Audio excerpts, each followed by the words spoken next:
Sudah mendapatkannya? Amin. Mari hitungan ketiga kita membaca secara silih berganti ya.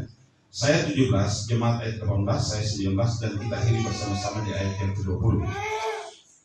Sebab itu kukatakan dan kutegaskan ini kepadamu di dalam Tuhan, jangan hidup lagi sama seperti orang-orang yang tidak mengenal Allah dengan pikirannya yang sia-sia. Jangan hidup sesuai dengan Allah, karena kebodohan yang ada di dalam mereka dan karena kelebihan hati mereka. Perasaan mereka telah tumpul sehingga mereka menyerahkan diri kepada hawa nafsu dan mengerjakan dengan serakah segala macam kecemaran. Tetapi kami aman demikian, karena telah belajar mengenal Kristus. Terima kasih. Saya memberi judul khotbah pada sore hari ini, dapat mengenal Kristus. Arti kata dampak sama dengan pengaruh atau akibat. Lebih konkretnya adalah kata dampak atau pengaruh, misalnya sebuah kebijakan atau sebuah keputusan yang datang dari seorang pimpinan kepada bawahannya, baik itu berdampak negatif ataupun berdampak positif. Biasanya sering kita bertanya kepada seseorang ketika teman atau sahabat kita bertemu dengan seseorang, kita bertanya, bagaimana hubungan kamu dengan dia? Apa dampak kamu setelah kamu kenal dengan dia? Ini baik daripada sebelumnya, gaji kamu tambah dinaikin, atau bagaimana hidup kamu semakin susah di hadapan orang itu? Berarti dia bertanya tentang apa? Dampak daripada pertemuan mereka. Sama dengan hari ini, kita akan mengenal, kita akan belajar dampak daripada seseorang yang sebelumnya tidak mengenal Kristus atau jauh dari Kristus, atau mungkin mendengar tentang Kristus, tetapi sesungguhnya dia tidak mengerti siapa itu Kristus dan apa sih bagi Yesus itu dalam bagi dirinya.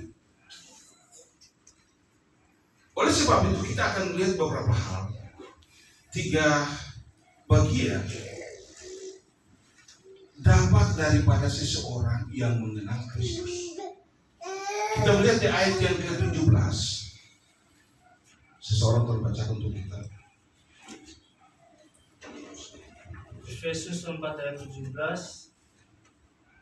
Sebab itu kukatakan dan kutegaskan ini kepadamu di dalam Tuhan, jangan hidup lagi sama seperti orang-orang yang tidak mengenal Allah dengan pikirannya yang sia-sia. Makasih Saudara. Dahulu kita jauh daripada Allah. Bahkan kita hidup di luar Kristus. Kita tidak memiliki Kristus sama sekali. Yesus datang ke dunia ini tidak untuk saudara dan saya. Kehadiran Yesus dulu datang ke dunia ini hanya untuk bangsa Israel. Hanya untuk bangsa Israel. Bukan untuk orang Nias, juga bukan untuk orang Jawa, juga bukan untuk orang Ambon, bukan. Atau orang Medan, bukan. Yesus hanya datang untuk apa? Orang Israel. Bisa bayangkan nasib kita seperti apa bangsa lain di luar Israel. Kita hidup tanpa Yesus. Tetapi oleh kedegilan hati bangsa Israel, di mana mereka menolak Yesus, sehingga penyaliban pun tak terhindarkan. Penyaliban Yesus semata karena kedegilan hati bangsa Israel. Jika mereka menerima Yesus saat itu, maka kerajaan Allah pun berdiri saat itu dan Yesus sang raja. Lalu bagaimana dengan nasib bangsa-bangsa lain? Oleh Israel, lewat bangsa Israel, semua bangsa di muka bumi akan mendapat berkat.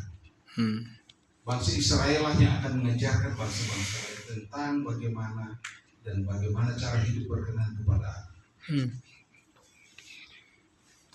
Tetapi kita bersyukur oleh keras dan kuatnya bangsa itu, mereka menyalibkan Yesus, dan oleh penyaliban itu Allah memutarbalikkan situasi itu menjadi jalan keselamatan bagi bangsa-bangsa lain. Amin. Saudara jemaat yang saya kasih dalam Tuhan kita Yesus Kristus, oleh sebab itu kita yang hari ini disebut jemaat orang percaya atau jemaat orang kudus atau yang biasa disebut orang Kristen, kita patut bersyukur karena hari ini kalaupun kita hidup sampai saat ini, itu semata karena anugerah dari Allah. Amin. Saudara dan saya diselamatkan bukan karena perbuatan baik kita, Amin. bukan karena ketaatan kita tiap minggu datang penuhi bangku-bangku di dalam gereja, Amin. atau bagaimana kita giat dalam membantu pelayanan. Ya. Sekalipun hal itu terlihat baik, tapi itu bukan menjadi jalan keselamatan bagi kami dan saudara. Itu bukan jalan yang Allah kehendaki bagi kita.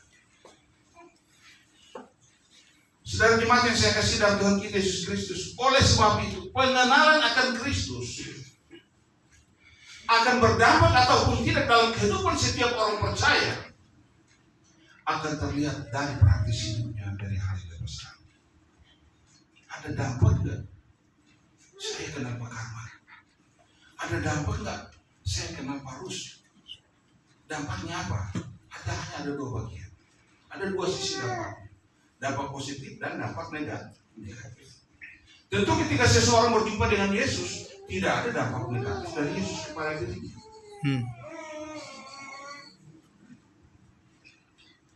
Jika kalaupun ada dampak negatif, itu semacam tidak berasal dari Yesus, tapi berasal daripada apa? Pikiran atau hatinya sendiri. Karena rancangan Allah adalah rancangan damai sejahtera bagi setiap orang yang kasih. Saudara jemaat yang saya kasih dalam Tuhan kita Yesus Kristus, oleh sebab itu di ayat yang ke-17 dia katakan di sana, sebab itu kukatakan dan kutegaskan ini kepadamu di dalam Tuhan, jangan hidup lagi sama seperti orang-orang yang tidak mengenal Allah dengan pikirannya yang sia-sia. Artinya setelah kita mengenal Allah, kita harus meninggalkan pikiran yang lama.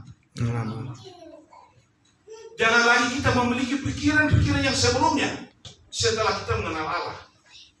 Sebab kalau setelah kita mengenal Allah dan kita masih memiliki pikiran-pikiran yang sia-sia, pikiran sia-sia yang dimaksud adalah kita tidak selalu memikirkan bagaimana dunia ini dengan segala keindahannya dan kemewahannya. Bukan berarti orang percaya tidak melakukan itu. Setiap kita selama kita hidup di dunia, tentu kita melakukan itu. Sadar, papa dan papa pasti kita melakukan.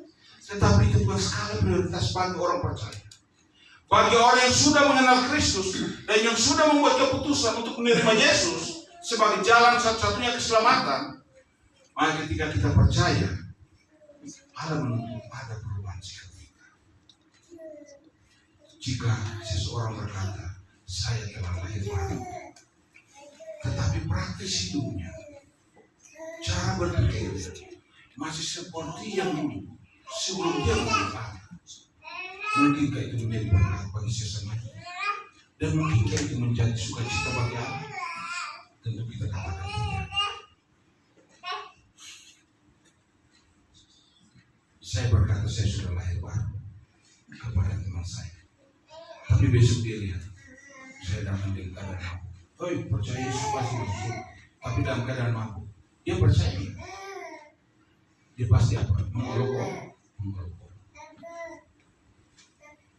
Oleh sebab itu memiliki pikiran surgawi itu yang Allah kehendaki di dalam Yesus bagi kita, orang yang sudah dikuduskan oleh. Kalau hidup kita ada bersama dengan Kristus di dalam surga, maka kita memiliki pikiran surgawi dan membiarkan diri kita untuk ditentukan olehnya. Kalau kita tidak membiarkan hidup kita untuk terus, dan jika kita membiarkan diri kita terus untuk dipimpin oleh kehidupan dunia ini, maka sudah tentu kita akan jauh daripada kehidupan surga. Kita harus menilai segala sesuatu dari sudut pandang kekekalan dan tujuannya, agar di dalamnya kita dapat menikmati berkat